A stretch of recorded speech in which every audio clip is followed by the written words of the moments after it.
戦隊シリーズ20周年記念。日本だけでなくアメリカでも大人気。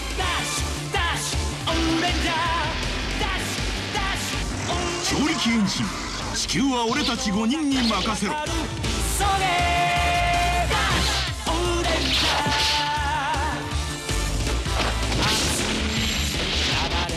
鋼のマシン、平和の願いを凍らせる。明日に向かって戦隊シリーズ20周年記念作品「超力戦隊オーレンジャー」スクリーンに登場。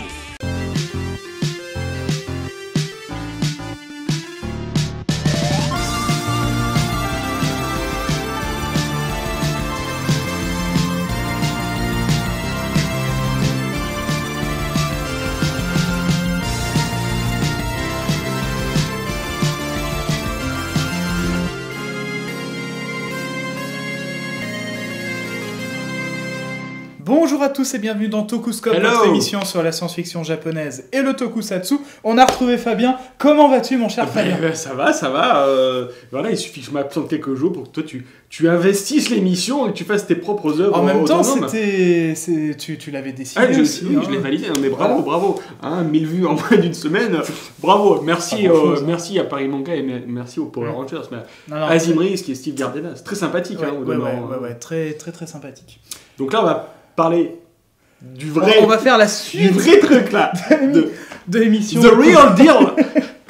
Puisqu'on avait vu Steve Cardenas, du coup, donc l'acteur de Power Rangers Zero, et là on va parler de Oranger, donc la version japonaise, le Super Sentai. L'original. Voilà. Donc à l'occasion de la sortie du DVD chez Shoot Factory, ils sont forts, encore une fois. Donc dans le Toku Focus, on vous parlera de la série. Dans la Tokucave, on fera un petit peu la suite des aventures des Orangers avec 2 crossovers. Et enfin, dans le Dikotoku, on vous parlera d'un grand acteur de Tokusatsu qui a traversé toutes les franchises comme ça et toutes les époques. C'est parfait, c'est très bien présenté, donc on y va, c'est parti.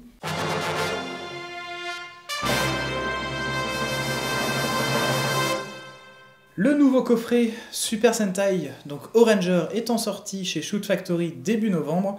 On revient dessus maintenant qu'on a pu voir la série et décortiquer le coffret. Ils ont carburé cette année chez Shoot Factory. Il y en a eu quoi, 3 2, 3 Donc Fabien, tu vas nous parler de l'histoire de cette série. Alors c'est une série qui de nouveau fait plus appel à la science-fiction pour le coup dans le contexte du Sentai, puisque ça se passe en 1999, donc on est vraiment à l'aube du nouveau millénaire. Et donc on a l'empire donc des Baranoïa qui attaquent massivement la Terre. Donc, ce sont des extraterrestres, des êtres mécaniques effectivement qui viennent d'une autre planète pour donc assiéger la Terre. Et donc il y a une équipe d'intervention qui est chargée donc de les arrêter, donc les fameux Oranger, qui travaillent donc sous la coupe d'un commandant qui est joué par Hiroshi Miyoshi, dont on parlera tout à l'heure. Et tout simplement, ils doivent, comme tout Sentai avant eux, casser du méchant et résoudre tous les problèmes du monde et apporter la paix sur Terre. Voilà. Donc en fait, il faut savoir que leurs pouvoirs viennent d'une civilisation ancienne. Donc c'est une série assez intéressante parce qu'elle croise à la fois de la science-fiction, de l'anticipation et de la mythologie. Donc on va dire qu'elle reprend à son compte certains concepts qu'on a vus dans les séries avant comme The Ranger, mais on remet beaucoup de SF, on va dire, dans la balance, chose qu'on n'avait pas vue finalement depuis les années 80. Donc c'est pour ça qu'on a un look qui est à la fois très épuré et en même temps avec des choses qui rappellent plus la mythologie, avec des motifs de figures géométriques, des étoiles, ce genre de choses. Voilà. C'est une série un petit peu particulière parce qu'à la base, le concept derrière Oranger, c'était de faire un hommage à Goranger. Oui, parce que la série sort pour les 20 ans du Super Sentai. Ce qui s'est passé, c'est qu'en fait la Toei voulait vraiment revenir à quelque chose de beaucoup plus sombre, à des thématiques, on va dire, d'actualité, plus urbaine, de terrorisme. Donc ils voulaient vraiment faire quelque chose d'assez sombre, avec des renvois des fois directs à Goranger.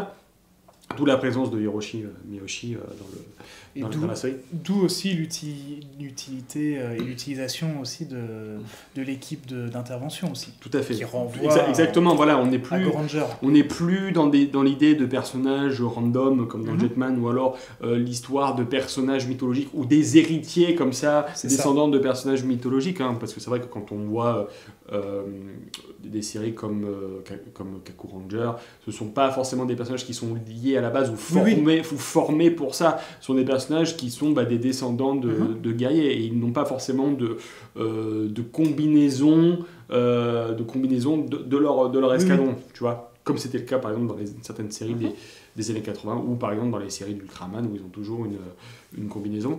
Voilà, donc c'était ça l'objectif de la Toei. Sauf que ce qui s'est passé à l'époque, c'est que donc en 95, on a eu l'attentat du métro au gaz sarin, et par une secte, si je me souviens bien.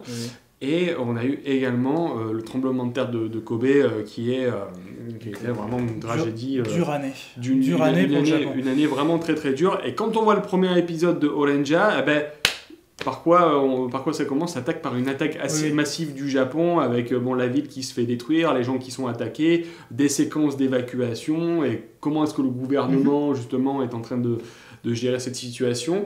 Donc là, on voit vraiment que, j'ai envie de dire, la réalité a rattrapé la fiction.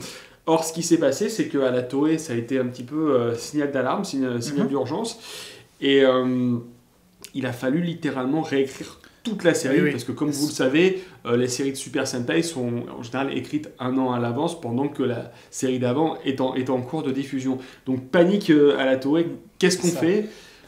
Vu qu'il y avait tous ces événements, le concept était trop sombre, il fallait revenir à quelque chose d'un peu plus joyeux. Ils ont remanié tous les épisodes un à un. C'est pour ça que la série est un peu malade. Quand on regarde la série, c'est un peu... on sent que des fois c'est trop sérieux, des fois pas assez.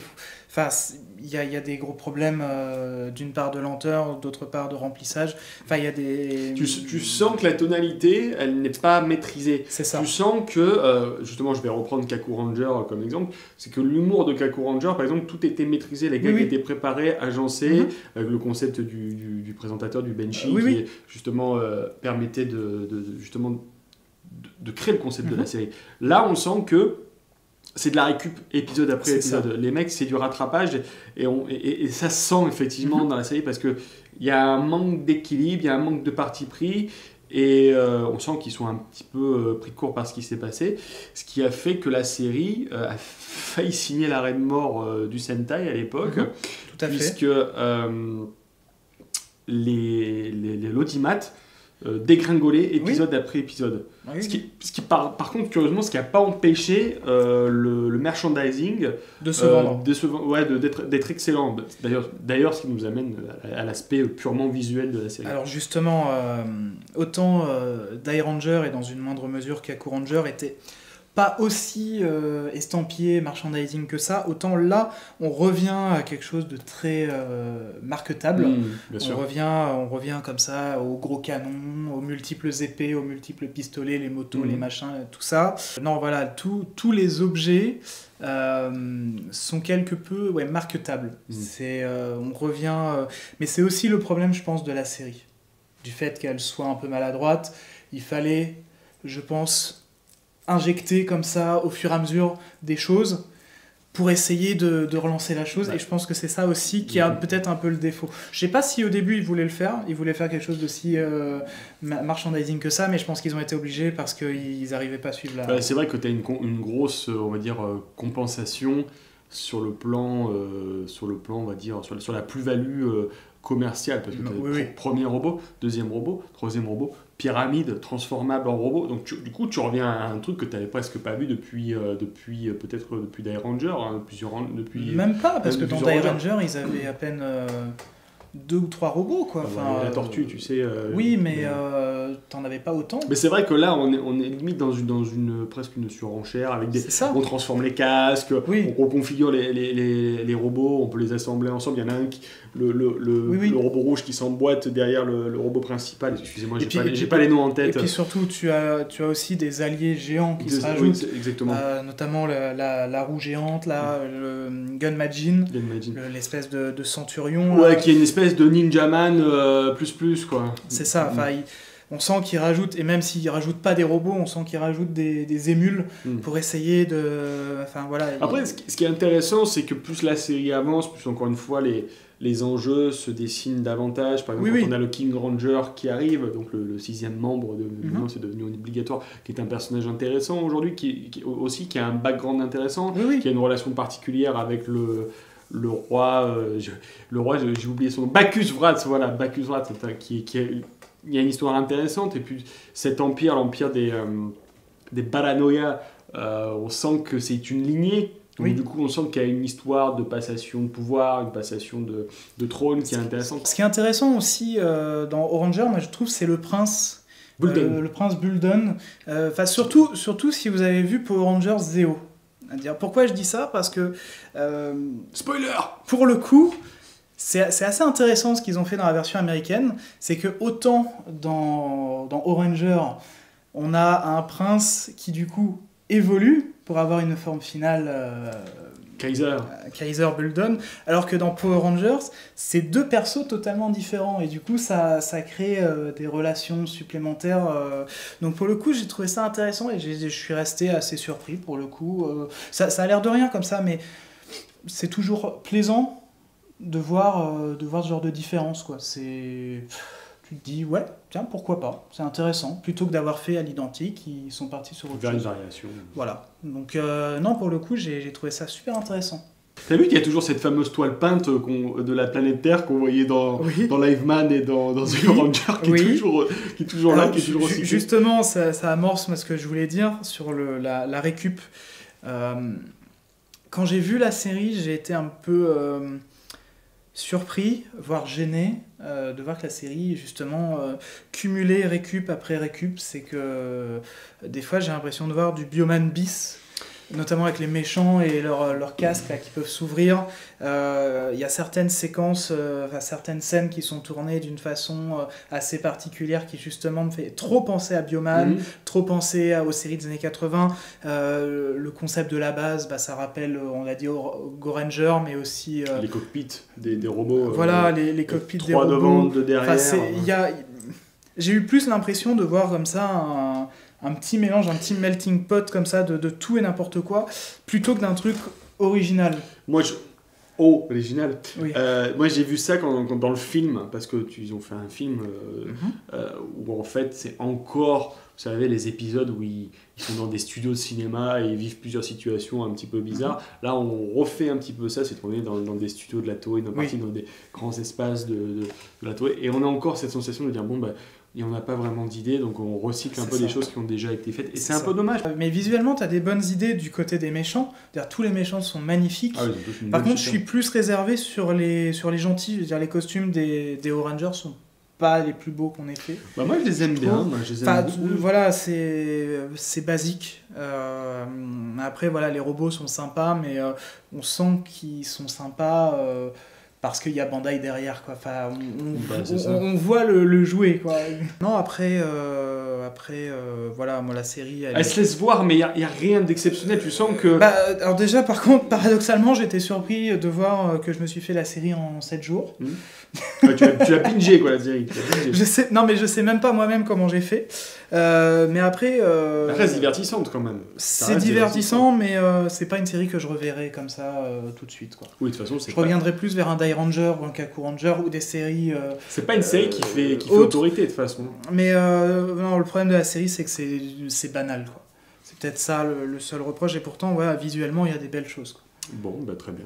Je pense qu'on va pas non plus trop épiloguer. Voilà, donc quand même, sachez que c'est sorti chez Shoot Factory depuis le 1er novembre, donc voilà, c'est disponible aux endroits habituels. Et donc, on passe à la Tokuka, on va parler un peu de crossover. C'est parti. une fois n'est pas coutume, Oranger a eu droit aussi au crossover que maintenant chaque Sentai a droit tous les ans. Mais c'était pas chose facile dans les années 90, puisqu'il n'y avait pas eu de crossover avec les U-Rangers ou avec les Die-Rangers. Voilà, Oranger revient sur cette base un petit peu... Ça s'est plus fait depuis les années 70. Oui, c'est ça. Et justement, Oranger, je pense sûrement dû au fait que c'était une série anniversaire, renouée avec la tradition. Donc il y a eu 2 crossovers. Enfin, en tout cas, on va vous parler de 2 crossovers, puisqu'après ils sont apparus dans tous les films possibles et inimaginables. On va vous parler de Kaku Ranger, du crossover avec les Kaku Rangers, et on va vous parler du crossover avec les K-Rangers. Déjà, le crossover avec les Kaku Rangers, donc... si vous avez vu l'épisode de Power Rangers Zeo avec les Alien Rangers, c'est exactement la même chose, c'est-à-dire qu'il y a un nouveau monstre qui arrive, il pirate le robot, et en même temps il y a un autre monstre qui cette fois n'est pas une machine, mais qui ressemble à un gros chewing-gum rose, qui intervient également, et donc au début c'est une création du prince Buldon, et puis après on découvre qu'en fait il y a toute une touche d'occultisme et qui renvoie au yokai, qui explique la présence des Kaku Rangers. Donc non, c'est divertissant. Il y a pas mal de séquences d'action quand même, j'ai remarqué, notamment des séquences où les robots se battent entre eux parce qu'ils sont contrôlés par les monstres, et ça j'ai trouvé ça assez intéressant pour une fois. Après, on reprend un petit peu les problèmes de la série, c'est-à-dire on a Gun Majin qui encore une fois est là et il est un peu lourdingue. Il y a 2-3 petits trucs comme ça. Et poncif. C'est ça, et c'est peut-être un peu ça qui plombe le truc, mais il y a des séquences quand même que j'ai trouvées assez intéressantes, notamment un roll call devant le Tokyo Dome qui est assez intéressant.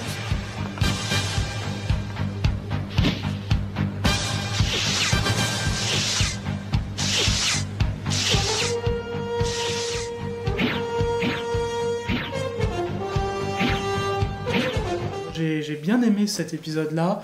Un peu de fantaisie avec le monstre rose, justement. Que, voilà, ça faisait du bien de voir autre chose que des machines. Et puis à un moment, ils fusionnent tous les deux. Donc on a une machine avec des trucs roses dans tous les sens. C'est assez joli à regarder.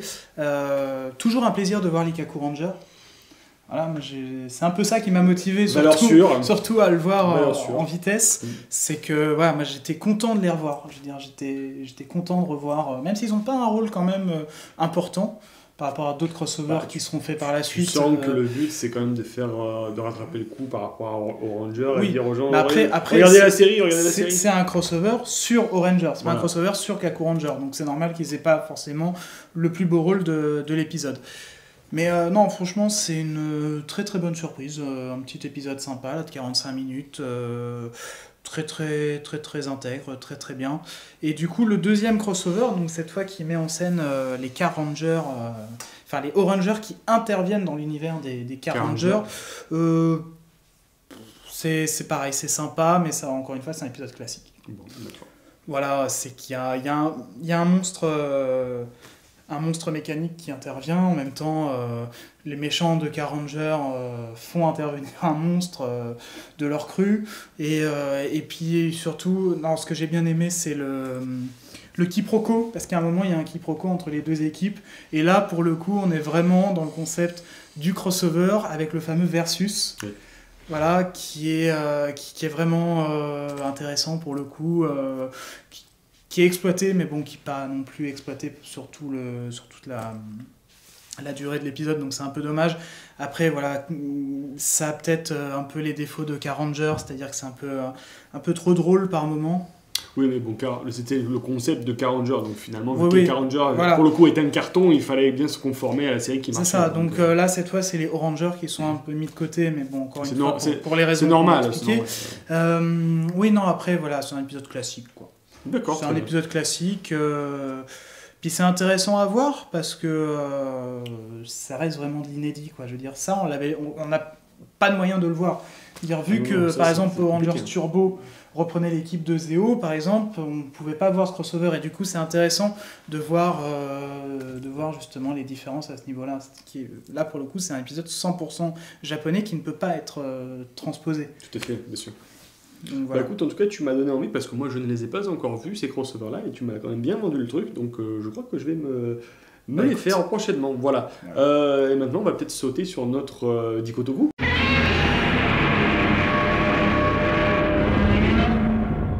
Alors pour ce dernier Dikotoku de l'année, on va vous parler d'une figure importante, immense, charismatique de l'univers Tokusatsu, puisqu'il s'agit d'un grand monsieur Hiroshi Miyoshi, qui est, on va dire, le super-héros, la figure du super-héros au Japon, acteur de la Toei, également, qui a fait pas mal de films au début des années 70. Il a fait notamment un film de Sukeban, un film de délinquante juvénile en robe d'écolière. Il a joué là-dedans aussi. Il en a fait, Ça commence fort. Il en a fait un. Et on va dire que le rôle qu'a fait lui une star, c'était Kamen Rider V3, qui est devenu vraiment le truc de malade, quoi, le truc qui l'a fait exploser au Japon, qui est devenu super populaire. Donc du coup, tout le monde ne voulait que lui, limite, pour faire le super-héros. Et puis ça s'expliquait, parce que Kamen Rider V3 est l'une des séries les plus connues, les plus populaires là-bas. C'est une des meilleures. Hein. Et puis V3, il a une super gueule. Donc du coup, engouement autour de ce monsieur.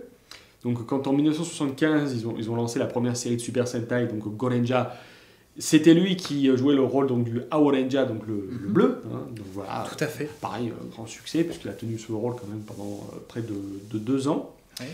Et quand ils ont fait la deuxième série, donc à savoir Jaka, il y avait un petit problème dans Jaka, parce qu'ils étaient 4. Et 4, c'est un chiffre porte-malheur au Japon. Donc ils ont fait venir un 5e personnage, le personnage de Big One, qui est tout blanc avec une cape, avec des petits... Et donc c'est monsieur Miyoshi, tout en costume blanc, qui est magnifique d'ailleurs dans la série. Ce rôle-là. Oui, il est impeccable. Il va jouer un autre personnage aussi à la même époque dans une autre série qui s'appelle Zubat. Le fameux Zubat. Le fameux Zubat, qui est une série par contre un peu plus hardcore par moment, enfin comme toutes les séries de l'époque. Il aura aussi un rôle dans la série Spider-Man aussi, hein, on le verra. Oui, on le voit dans un ou deux épisodes. Là-dedans également. On le voit aussi dans un double épisode d'Ixor. Oui, puisque c'est lui qui joue le fameux Alan. Rôle qui reprendra d'ailleurs dans le jeu vidéo de 2006, de Chukeiji Tamashi. Et dans les années 90, il reprendra souvent le rôle de Kamen Rider V3, on le verra dans le Kamen Rider Super One, où il reprendra le rôle. Jusque très récemment. C'est toujours lui qui reprend le rôle. Il est resté très très fidèle. Comme Monsieur Fujioka d'ailleurs, qui reste l'acteur de Kamen Rider des origines. Par excellence, oui, tout à fait. Ichigo. Et c'est vrai que dans les années 90, il va plutôt jouer, la cinquantaine arrivant, il va plutôt jouer les rôles de chef, les rôles de patron. Et c'est lui qui joue le rôle donc, du commandant Misaki dans Winspector, commandant Peterson dans la VF, rôle qui reprendra finalement dans les autres séries de Rescue qui ont été faites après, donc dans Soul Brain et dans Excedra. De toute façon, c'est lui qui fait la liaison entre les trois séries, puisque c'est lui à chaque fois qui recrée une équipe de série en série. Et donc, symboliquement, on le voit dans le rôle du commandant, également dans Oreja. Et en même temps, il va reprendre régulièrement des rôles dans d'autres séries, soit en rôle de narrateur, soit dans les rôles de ses anciens personnages qu'il va reprendre dans des crossovers. Voilà, et puis surtout récemment, où maintenant on a les crossovers à foison, on a Kamen Rider qui rencontre le Sentai, qui rencontre machin, qui rencontre Bidule, où justement il reprend le rôle de Big One, il reprend le rôle de Vitrui, tout ça. Enfin, il joue Tachibana aussi dans Kamen Rider. Tout à fait, c'est lui qui jouait Tachibana. Et non, ce qui est intéressant alors là c'est dans le film Kaku Ranger et Oranger, c'est que la première fois qu'il apparaît dans ce film, il apparaît habillé en cow-boy noir, enfin avec un costume noir, et du coup ça m'a fait beaucoup penser à son costume civil de Zubat justement.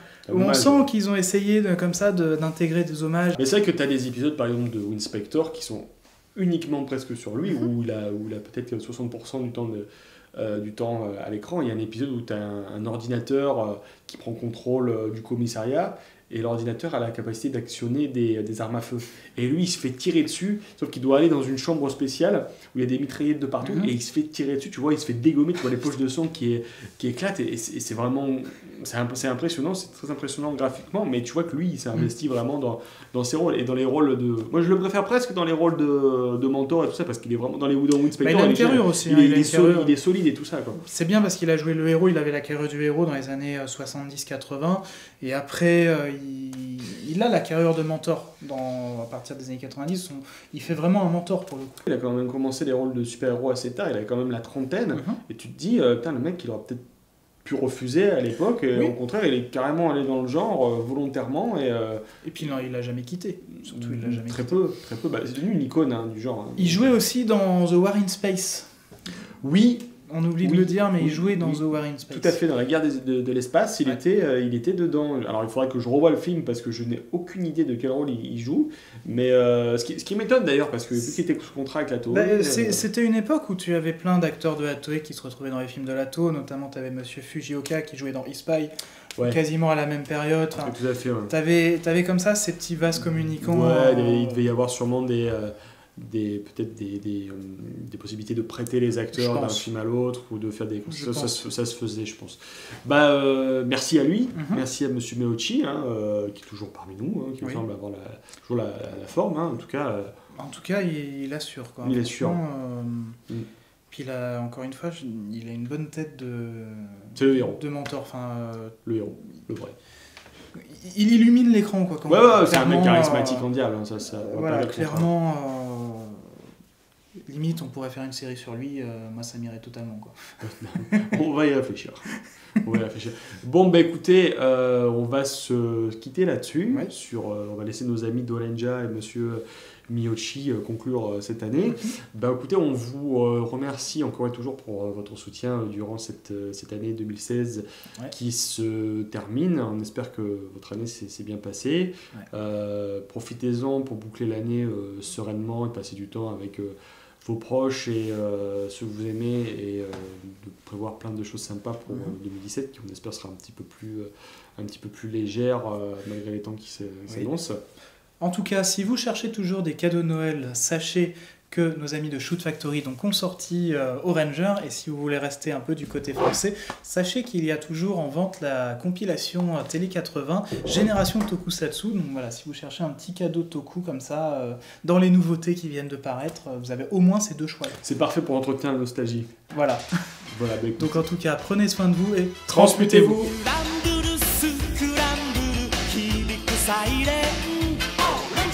Take off, thunder wing, 緊急発進。広がる大空、眩しい太陽。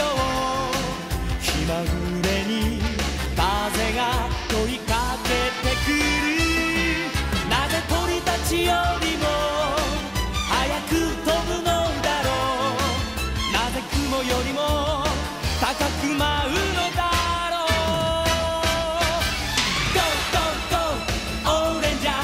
戦いのない日が来る。